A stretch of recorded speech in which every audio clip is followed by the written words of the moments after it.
အားလုံးပဲမင်္ဂလာပါဒီတစ်ခါတော့ကျွန်တော် software တွေကို install လုပ်နေ uninstall လုပ်နေလေးကိုကျွန်တော်ပြောပြပေးသွားမှာဖြစ်ပါတယ်ဆိုတော့ကျွန်တော်တို့ဖုန်းထဲမှာ install လုပ်တာ uninstall လုပ်တာတော့လွယ်တယ်ပေါ့နော် install ဆိုတဲ့ခလုတ်လေးကိုနှိပ်ပြီးတော့လုပ်လိုက်ရုံပဲ uninstall လုပ်ချင်တယ်ဆိုရင်လည်း software လေးကိုဖိပြီးတော့ uninstall ဆိုတာလုပ်လိုက်ရုံပဲပေါ့နော်အရင်လွယ်တယ်ကွန်ပျူတာမှာကျတော့အဲ့လောက်ထိမရိုးရှင်းဘူးပေါ့နော် software ကြီးတဲ့ဟာတွေကပို့ပြီးတော့တောင်install လုပ်ခက်တယ် uninstall လုပ်ခက်တယ်ဒါတွေအများကြီးရှိရပေါ့နော်အခုကျွန်တော်ပြောပြမှာတော့ဒီရိုးရိုးရှင်းရှင်းလေး software အသေးလေးတွေပေါ့နော်ဒီ license တင်စရာမလိုတဲ့ software လေးတွေပေါ့နော် exe file လေးတွေကို download ဆွဲဒီ install လုပ်နေပေါ့နော်အဲ့ဒါလေးကိုကျွန်တော်ပြောပြပါမယ်ဆိုတော့ uninstall လုပ်တာကိုကျွန်တော်အရင်ပြောပါမယ်uninstall လုပ်ချင်တယ်ဆိုရင်တော့ကျွန်တော်တို့ဘယ်ကနေတွားရမှာလဲဆိုတော့ control panel ဆိုတာကိုတွားလိုက်ပါ control panel ဆိုတာကို desktop ပေါ်မှာမရှိခဲ့ရင်ဘယ်လိုလုပ်မှာလဲပေါ့နော်ကျွန်တော်အရင်ဗီဒီယိုမှာ this pc တို့ recycle bin တို့control panel တို့ဒီ desktop ပေါ်မှာထားတဲ့အနေလေးကိုကျွန်တော်ပြောပြခဲ့ရပေါ့နော်ဒီကောင်ကိုကျွန်တော်တို့ desktop ပေါ်မှာမရှိခဲ့ဘူးဆိုရင်တော့ keyboard ပေါ်က window key နဲ့ r key ကိုနှိပ်လိုက်ပါ run box လေးကြာလာပါလိမ့်မယ်အဲ့မှာcontrol ဆိုပြီးတော့ရိုက်လိုက်ပါပြီး enter ပေါ့နော် control ဆိုရိုက်လိုက်မယ်ဆိုရင်တော့အမှ control panel ကြာလာတယ် control panel ထဲမှာဒီ all control panel item လေးကြာလာပါလိမ့်မယ်ကျွန်တော်ပြန်ပိတ်လိုက်မယ် control panel လေးကိုနှိပ်လိုက်ပါဆိုရင်အတူတူပဲပေါ့နော်အတူတူပါပဲအဲ့မှာဘေးဘက်မှာကြည့်လိုက်ပါ view by ဆိုတဲ့နေရာမှာကျွန်တော်တို့ category အလိုက်ကြည့်ချင် category အလိုက်ပေါ့နော် category အလိုက်ကြည့်ချင်တယ်ဆိုရင်တော့တခါတလေ control panel ကိုဖွင့်လိုက်ရင် category ဆိုပြီးတော့ပေါ်လာတက်တယ်ပေါ့နော်အဲ့လိုပေါ်လာတယ်ဆိုရင်တော့ဒီကနေ category ကနေမကြည့်ဘဲနဲ့ last icon နဲ့ကြည့်လို့ရတယ်လို့ small icon နဲ့လည်းကြည့်လို့ရတယ်ပုံမှန်အနေနဲ့ဆိုရင်တော့ software ကို computer ထဲမှာ software အများကြီးအဲ့လိုမထည့်ထားဘူးဆိုရင်တော့ဒီ last icon လေးနဲ့ကြည့်တာကောင်းတယ်ပေါ့နော်ဆိုတော့ဒီထဲကနေကျွန်တော်တို့ uninstall လို့တွားရမှာဖြစ်ပါတယ်ဒီကနေတွားဘယ်ကနေတွားပေါ့နော်အတူတူပါပဲကျွန်တော် category ထဲကနေပြန်တွားလိုက်မယ်အမှ uninstall ဆိုတာရှိပါတယ် program ဆိုတဲ့အောက်မှာ uninstall ဆိုတာရှိပါတယ် uninstall ဒီနေရာရောက်ပြီဆိုရင်တော့ကိုထဲမှာတွင်းထားတဲ့ software တွေကို uninstall လုပ်လို့ရပြီပေါ့နော် uninstall လုပ်လို့ရပြီဆိုတော့နောက်တစ်ခုဝင်တဲ့ပုံစံကတော့ရှိပါသေးတယ်window key နဲ့ r key ကိုနှိပ်လိုက်ပါrun box ကြာလာပါလိမ့်မယ် run box ထဲမှာ appwiz.cpl ဆိုပြီးတော့ရေးလိုက်ပါ appwiz.cpl ပါ okay ကိုနှိပ်လိုက်ပါဒါမှမဟုတ် enter ကိုနှိပ်လိုက်မယ်ဆိုရင်တခါတည်း uninstall လုပ်လို့ရတဲ့နေရာကိုတခါတည်းရောက်သွားပါတယ်အဲ့မှာကိုဘာကို uninstall လုပ်ချင်လဲကို uninstall လုပ်ချင်တဲ့ဒီကောင်ဆို software တခုပေါ့နော်အဲ့မှာ software လေးတွေအများကြီးရှိပါတယ်ကို uninstall လုပ်ချင်တဲ့ဟာကိုကျွန်တော်တို့နှိပ်ရမှာဖြစ်ပါတယ်ဆိုတော့ကျွန်တော်တို့ဘာကို uninstall လုပ်မလဲဆိုတော့ format factory ဆိုတဲ့ software လေးကိုကျွန်တော် uninstall လုပ်ကြည့်မယ် right click ကိုနှိပ်လိုက်ပါ right click ကိုနှိပ်မယ်ဆိုရင် uninstall change ဆိုတဲ့ဟာလေးတွေ့ရမှာဖြစ်ပါတယ်ဒီကောင်လေးကိုနှိပ်လို့ရတယ်လို့ကျွန်တော်တို့ပဲပြန်နှိပ်လိုက်ပြီเนาะ double click ကိုနှိပ်ရင်လည်းရပါတယ်နှစ်ချက်နှိပ်လိုက်ရုံနဲ့အမှ uninstall လုပ်တယ်ပေါ့เนาะ yes ကိုနှိပ်ပေးလိုက်ပါဒါဆိုရင်တော့ uninstall စလုပ်နေပါပြီ software သေးတယ်ပေါ့เนาะဒီကောင်လေးကတော့သေးပါတယ် uninstall လုပ်နေပါပြီ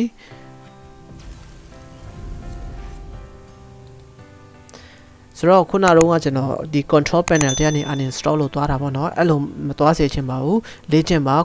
window key နဲ့ r key ကိုနှိပ်ပြီးတော့ appwiz.cpl ဆိုပြီးတော့ရေးပြီးတော့ကျင့်ထားစေချင်ပါတယ်ဒီကနေသွားရင်တောင်နှိပ်ပြီးရင်တောင်နှိပ်အဲ့လိုတွေတက်ဆင့်ချင်းစီသွားနေရတယ်ပေါ့နော်ပို့ပြီးတော့မလွယ်ကူပါဘူးလင်းမြန်ကိုက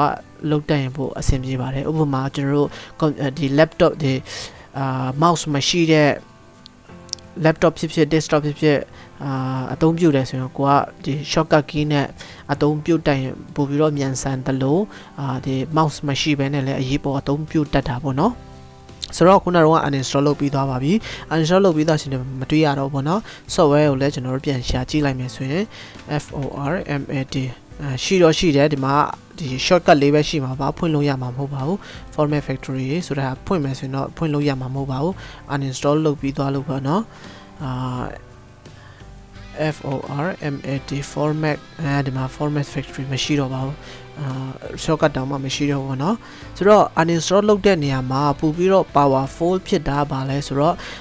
iOrbit uninstaller တို့ကျန်တဲ့third party software တွေဖြစ်တဲ့uninstaller software တွေအများကြီးရှိတယ်ဒါပေမဲ့ဒီ iOrbit uninstaller ကျွန်တော်ပို့ကြိုက်ပါတယ်ဆိုတော့ဒီ iOrbit uninstaller software လေးကိုထည့်သွင်းဖြင့်ချင်းအားဖြင့်ဒီကနေအလွယ်တကူ uninstall လုပ်လို့ရတယ်လို့သူ့ရဲ့အားသာချက်တွေအများကြီးရှိသေးတယ်ပေါ့နော်နောက် software တွေအကြီးကြီးတွေကျွန်တော်တို့ uninstall လုပ်တဲ့အချိန်မှာအကုန်လုံးမပြတ်တာတွေရှိတတ်တယ်အဲ့အတွက်ကြောင့်ဒီကျွန်တော်တို့ဒါလေးကိုအလွယ်တကူသုံးတာပေါ့နော်ဒီ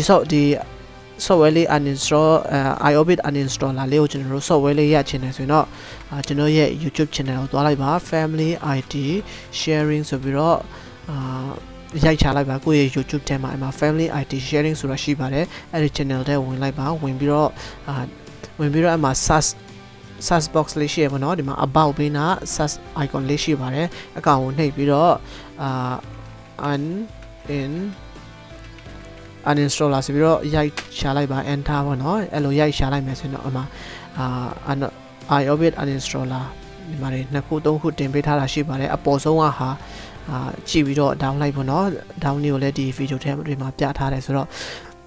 အသုံးပြုနည်းကိုတော့ဒီထဲမှာပဲကြည့်လိုက်ပါဒီ video ထဲမှာဒီရှိရပေါ့နော်ဆိုတော့ဒီကောင်ကနေ uninstall လို့အလွယ်တကူရတယ်ပြီးတော့ဒီ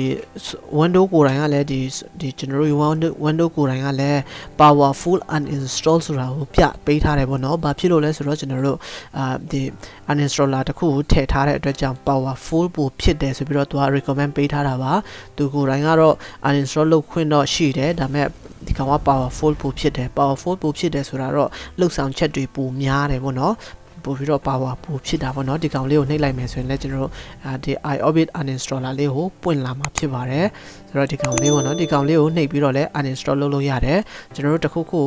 uninstall လုပ်ကြည့်အောင်ကျွန်တော်ဒီကောင်လေးကို uninstall လုပ်ခြင်းကောင်လေးကို select လုပ်လိုက်ပေါ့နော်အဲ့မှာ multiple လည်း select လုပ်လို့ရတယ်အဲ့လိုတွေအများကြီးတို့ခါတဲ့ uninstall လုပ်လို့ရတယ်ပေါ့နော်အရန်ကိုအဆင်ပြေတယ်ဗျကိုကကျွန်တော်ကတခုပဲ uninstall လုပ်မှာဆိုတော့ဒီကောင်လေးကို select လုပ်လိုက်တယ်ပြီးရင် uninstall လို့နှိပ်လိုက်ပါဒါမှမဟုတ်ဘေးနားအမိုက်ပုံပုံစံလေးကိုနှိပ်လိုက်ပါအများကြီး select လုပ်ထားတယ်ဆိုရင်တော့ uninstall အပေါ်ဟာကိုနှိပ်ရမှာပေါ့နော်အဲ့မှာ automatically remove ဆိုတာရှိတယ် uninstall လုပ်လိုက်ပါအမှချစ်လိုက်ပေါ့နော်ခုနကတော့ဟာလေးကိုဒါဆိုရင်အမှ also delete browsing data okay ပဲuninstall ပဲလုပ်လိုက်မယ်ဒါဆိုရင် uninstall လုပ်နေပြီbrowser နည်းနည်းကြီးတယ်ဗျဒီ browser တစ်ခုပေါ့နော်ဆိုတော့ browser ဒီကျွန်တော် browser ထဲကိုချက်သွားနေပါတယ်အဲ့ဒါပါလဲဆိုတော့သူတို့ရဲ့ browser ကိုကျွန်တော် uninstall လုပ်ထားလို့ဒီ survey တွေကောက်နေတာပေါ့နော်အမျိုးလေးတွေရှိတတ်ပါတယ်ကောင်းတာဒါလေးကအရင်ကောင်းနေဗျ deleting leftover ဒီမှာခုနက registry file ထဲအပါတယ်အကုန်လုံးဖြတ်ပေးတာပေါ့နော်ခုနကတော့ကျွန်တော်တို့ဒီ control panel ထဲကနေ uninstall လုပ်ရင်ခုနကတော့ဟာတွေအကုန်လုံးပြတ်မပေးဘူးပေါ့နော်ဒီကျွန်တော်တို့ computer မှာကြံခဲ့တာတွေဖြစ်တတ်တယ်အဲ့ဒါကြောင့်ကျွန်တော်ကဒီ iOrbit uninstaller လေးကိုသုံးစေချင်ပါတယ်ဆိုတော့ uninstall လုပ်တာတော့လုပ်တတ်မယ်လို့မျှော်လင့်ပါတယ်install လုပ်တဲ့နည်းလေးကတော့အရန်ကိုလွယ်တယ်ပေါ့နော်အရန်ကိုလွယ်တဲ့နည်းလေးကိုကျွန်တော်ပြောပြမယ်နည်းလေးတော့မဟုတ်ပါဘူးဘာလဲဆိုတော့ software သေးသေးလေးတွေပေါ့နော်ကျွန်တော်program ထဲကိုသွားလိုက်မယ် program ထဲမှာကျွန်တော်တို့ extension လေးကိုကြည့်လိုက်ပါ .exe file နေမှသာလေ install လုပ်လို့ရတာဖြစ်ပါတယ်ဒီ application တွေဆိုရင် .apk လို့ပြတာပေါ့နော်ဒီကောင်ဆိုရင် .exe file တွေဆိုတော့ exe file တွေပေါ့နော် exe file တွေဆိုရင် install လုပ်ခွင့်ရပါတယ်ကျွန်တော်တို့ဒီကောင်တွေကို install လုပ်ခြင်းဒီကောင်ကိုနှစ်ချက်နှိပ်လိုက်ရုံပဲပေါ့နော်နှစ်ချက်နှိပ်ပြီးတော့next တွေကိုနှိပ်လိုက်ရုံပါပဲခုနကတော့ဟာကိုကျွန်တော်install ပြန်လုပ်ကြည့်လိုက်မယ်ဗျinstall ပြန်လုပ်ကြည့်လိုက်မယ်ဆိုတော့ကျွန်တော်တို့ဒီ browser ထဲကိုသွားလိုက်မယ်format factory ဆိုပြီးတော့ရှာလိုက်မယ် format factory download ဆိုပြီးတော့ရှာလိုက်မယ်เนาะ Google search တန်းနေရှာတာပါအမှ format factory ကိုနှိပ်လိုက်တယ်ပေါ့เนาะနှိပ်လိုက်ပြီးတော့အမှview detail ကိုကြည့်ပြီးတော့ download ဆွဲလို့ရတယ်ပေါ့နော်ဒီ format factory လေးကအရင်ကောင်းပါတယ်ကျွန်တော်ဒီသင်ခန်းစာလေးထဲမှာဒီ format factory အကြောင်းတွေလည်းပါမှာပေါ့နော်အဲ့မှာ format factory မှာ version ခုလက်ရှိ 5.7.5 ရောက်နေပေါ့နော်အဲ့မှာစာရတော့ 99.5 megabyte ရှိပါတယ် download ဆွဲမယ်ဆိုရင်တော့အဲ့မှာ download 3ခုရှိတယ်အပေါ်ဆုံးကဆိုရင်ဒီ update version အဖြစ်ဆုံးပေါ့နော်အပေါ်ဆုံးဟာလေးကိုကျွန်တော်နှိပ်လိုက်ပါတယ်ဒါဆိုရင်ကျွန်တော် internet download manager software လေးရှိတဲ့အတွက်ကြောင့်ဒီလိုလေးပေါ်လာတယ်ပေါ့နော်ဒီကောင်မရှိခဲ့ဘူးဆိုရင်တော့ဘယ်လိုပေါ်လာမလဲဆိုတော့ကိုယ့်ရဲ့ဒီအောက်မှာပဲဖြစ်ဖြစ်အပေါ်မှာပဲဖြစ်ဖြစ်ဒီ Chrome browser ကိုသုံးရင်တော့အောက်မှာပေါ်လိမ့်မယ်အောက်မှာ download ဆွဲတဲ့ပုံလေးပေါ်လိမ့်မယ်ဒီ Firefox browser ကိုအသုံးပြုမယ်ဆိုရင်တော့အပေါ်မှာပေါ်လိမ့်မယ်ပေါ့နော်ဆိုတော့ကျွန်တော်start download ကိုနှိပ်ကြည့်လိုက်မယ် start download ပေါ့နော်အဲ့မှာ download ဆွဲနေပါပြီဘာဖြစ်လို့ကျွန်တော်တို့ download ဆွဲတာတွေကိုပြနေတယ်လဲဆိုတော့ဒီ FF ပေါ့နော်အတူကော FF လို့ခေါ်ပါတယ်ဒီ format factory ကိုကျွန်တော်နောက် video lesson တွေမှာဒီတင်ပြဆရာလေးတွေရှိရပေါ့နော်ပြောပြဆရာလေးတွေရှိတယ်ကိုကွန်ပျူတာထဲမှာ format factory မရှိခဲ့ဘူးဆိုရင်တော့ကိုယ့်နဲ့ကို download ဆွဲတက်အောင်လုပ်ပါGoogle Chrome ထဲဝင်လိုက်ပါပြီးရင်search new tab ခေါ်ပြီးတော့ search box မှာ format factory download ဆိုပြီးတော့ရိုက်ရှာလိုက်ပေါ့နော် download ဆွဲနေတော့ခုနကပြောပြီးဆိုတော့ကို download ဆွဲနေတယ်ပေါ့နော်ဒီ download manager မရှိဘူးဆိုရင်တော့ဘယ်လိုတွေ့ရမလဲဆိုတော့အဲ့မှာဒီအပေါ်လေးမှာတွေ့ရမယ်ပေါ့နော်ဒီအပေါ်လေးမှာပျောက်သွားခဲ့တယ်ဆိုရင်တော့ဒီနားလေးကိုနှိပ်လိုက်ပါအချောင်း3ချောင်းလေးကိုနှိပ်ပြီးတော့ download ဆိုတဲ့နေရာကိုသွားပါဒါမှမဟုတ် control J ကိုနှိပ်လဲရတယ် download ဆိုတဲ့နေရာသွားပြီးတော့ဒီအပေါ်ဆုံးမှာတွေ့ရမှာဖြစ်ပါတယ် open location file ပေါ့နော်တခုခုနှိပ်လိုက်ပါအဲ့မှာနှိပ်စရာတခုခုရှိလိုက်မယ်ကျွန်တော်တို့ဒါ delete လုပ်ပြီးပြသားတွေဆိုတော့မပေါ်ဘူးပေါ့နော်အဲ့လိုလေးပေါ်ပါလိမ့်မယ်ဆိုတော့ download လဲပြီးတော့မှာဆိုတော့ install လေးတစ်ချက်လုပ်ပေးမယ်เนาะဆိုတော့ဒီ format factory နဲ့တင်ပြဆရာရှိတယ်ဆိုတော့ install ပါတခါတည်းလုပ်တတ်အောင်တင်ပေးရပါတော့ဆိုတော့ download ပြီးတော့မှာဖြစ်ပါတယ်အဲ့မှာ download ပြီးသားပြီဆိုရင်ဘယ်မှာဝင်တယ်လဲဆိုတော့ကျွန်တော်တို့ဘယ်လိုသိရမလဲဆိုရင်ခုနက internet download manager ဆိုတဲ့ဟာလေးကိုကျွန်တော်တို့ဒါလေးနဲ့ download ဆွဲထားမှာပေါ့နော်ဒီ software လေးနဲ့ download ဆွဲထားတဲ့အတွက်ကြောင့်ဒီနေရာလေးကိုနှိပ်ပြီးတော့ right click နှိပ်ပြီးတော့ open folder ဆိုတာလေးကိုနှိပ်မယ်ဆိုရင်တော့မှာခုနကကျွန်တော်တို့ download ဆွဲထားတဲ့ဟာလေးကိုတွေ့ရမှာဖြစ်ပါတယ်ဒီကောင်လေးပေါ့နော် icon လေးကတော့မပေါ်သေးဘူးပေါ်လာပါလိမ့်မယ်ဆိုတော့ဒီကောင်ကိုကျွန်တော်တို့ right click ကိုနှိပ်ပြီးတော့ဒီ run as administrator နဲ့ run လုပ်ရတယ်လို့ဒီကနေလဲ run လုပ်ရပါတော့ဒီလို run လုပ်ရတယ် software ကိုနှစ်ချက်နှိပ်ရင်လည်းရပါတယ် software ကိုနှစ်ချက်နှိပ်မယ်ဆိုရင်ဘယ်လိုပေါ်လာမလဲဆိုတော့ပေါ်လာလိမ့်မယ်နော်ခဏလေးစောင့်လိုက်ပါ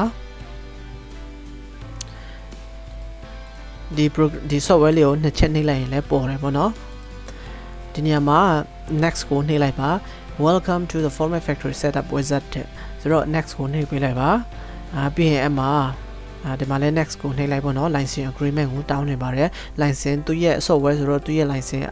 သဘောတူညီမှုတောင်းတာပေါ့နော် next ကိုနှိပ်ပေးလိုက်ပါတချို့ဒီ software တွေမှာဒီအမှန်ချစ်တာတွေအမှန်ချစ်ပေးရတာတွေရှိတတ်တယ်ပေါ့နော်အမှန်ချစ်မှသာလဲ next next လောက်ခွင့်ရှိတာတွေရှိတတ်ပါတယ် next ကိုနှိပ်လိုက်ပါအဲ့မှာဘယ်နေရာမှာ install လုပ်မှလဲ location ကိုသူကတော့ default ပေးထားတယ်ပေါ့နော် default အတိုင်းထားလိုက်မယ် next ကိုတက်နှိပ်လိုက်မယ်ဒါဆိုရင်အမှကြုံရတက်လာပါတယ်ဒီ software က 100% free ဆိုတော့သူတို့က company က free လုံးဝ free လုပ်ပေးထားတာပေါ့နော် free လုပ်ပေးထားပေမဲ့အမှadware လို့ခေါ်ပါတယ်ဒီကောင်လေးကြော်ညာတာပေါ့နော်အဲ့မှာကျွန်တော်တို့ accept လုပ်လိုက်မယ်ဆိုရင်တော့ဒီ charity engine ဆိုရက်software လေးက install လုပ်သွားမှာပေါ့နော်ဒါလေးတွေသတိထားသင့်ပါတယ်ဒီကောင် accept ကိုနှိပ်လိုက်မယ်ဆိုရင်တော့ဒီ software ကြီးက install လုပ်မိသွားမှာပေါ့နော်ဒီ software ကြီးပါကြော်ညာ software ပေါ့နော်ဒီ client ကိုလုပ်ပေးလိုက်မယ်သူတို့ကဒီကြော်ညာနေရက်တင်နိုင်နေရပေါ့နော်ဒီခုနတုန်းကဒီ format factory software ကကြော်ညာတွေကိုသူတို့လက်ခံပြီးတော့ပိုက်ဆံရနေရပေါ့နော်အဲ့လိုကြော်ညာတွေမထက်သွင်းဖို့ဆိုရင်တော့အလကားသုံးလို့ရလိမ့်မရှိပါဘူးကျွန်တော်တို့ပိုက်ဆံပေးပြီးတော့ကျွန်တော်တို့သုံးရမှာပေါ့နော်ဒါဆိုရင် free သုံးခွင့်ရလို့ဒီမှာကြော်ညာလေးတွေနည်းနည်းပါးပါးပါတာပေါ့နော်ဒီမှာဆိုရင်လည်းကြော်ညာတစ်ခုထပ်လာပါတယ်ဒီ client ကိုနှိပ်ပေးလိုက်မယ်ကြော်ညာနှစ်ခုသုံးခုလာလေးရှိပါတယ်တစ်ခါလေးနှစ်ခုလာတယ်တစ်ခါလေးသုံးခုလာလေးရှိပေါ့နော်အဲ့မှာinstallation စနေပါပြီခဏလေးဆောင်ပေးလိုက်ပါ lesson တော့ပြီးသွားပြီပေါ့နော်တခါတည်းပြီးသွားပါတယ်lens format factory ဆိုတဲ့ဟာလေးကိုအမှန်ချစ်ပြုတ်လိုက်မယ်ဆိုရင်တော့ finish လုပ်လိုက်တဲ့ချိန်မှာ format factory ပွင့်လာမှာမဟုတ်ပါဘူးဒီကောင်လေးကိုအမှန်ချစ်လိုက်မယ်ဆိုရင် finish လုပ်တဲ့ချိန်မှာတခါတည်း lens ဖြစ်သွားပါတော့ထသွားပါတယ်တခါတည်းထသွားတယ်ပေါ့နော်ထသွားတယ်ဆိုတော့တခါတည်းပွင့်သွားတာကိုပြောတာပါဆိုတော့ဒီကောင်လေးပါ version 5.7.5 ပါ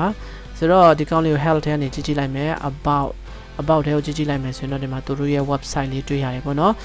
ပြီးရင် health ထဲကနေ check update check new version ဆိုတာတွေ့ရပါတယ် check new version ကိုနှိပ်ပြီးတော့အမြဲတမ်း update လုပ်လို့ရပါတယ်အခုကျွန်တော်တင်ထားတာတော့နောက်ဆုံး update version လေးပါ your format factory is already last version နဲ့နောက်ဆုံး version လေးပါဆိုတော့ဒီမှာdownload ဆွဲမှာလားပါတယ်ကြီးရတယ်အမှကို software က update version မဟုတ်ဘူးဆိုရင်နောက်ဆုံး version မဟုတ်ဘူးဆိုရင်တော့ဒီမှာ download ဆွဲလို့ရတယ်ပေါ့နော် check new version ဆိုပြီးတော့ download ဆွဲလို့ရတယ်အခုကကျွန်တော်update version ဆိုတော့download ဆွဲစရာမလိုဘူးပေါ့နော်ဟုတ်ကဲ့ပါဒါတော့ install နဲ့ uninstall လုပ်နေဒီ software သေးသေးလေးတွေရဲ့ဒီ uninstall လုပ်ပုံနဲ့ install လုပ်ပုံကျွန်တော်ပြောပြပေးသွားတာဖြစ်ပါတယ် uninstall လုပ်တာတော့အတူတူပဲပေါ့နော် software ဘယ်လောက်ပဲကြီးအတူတူပါပဲ install လုပ်တာတော့နည်းနည်းကွာပါလိမ့်မယ်ဆိုတော့အားလုံးအဆင်ပြေကြပါစေ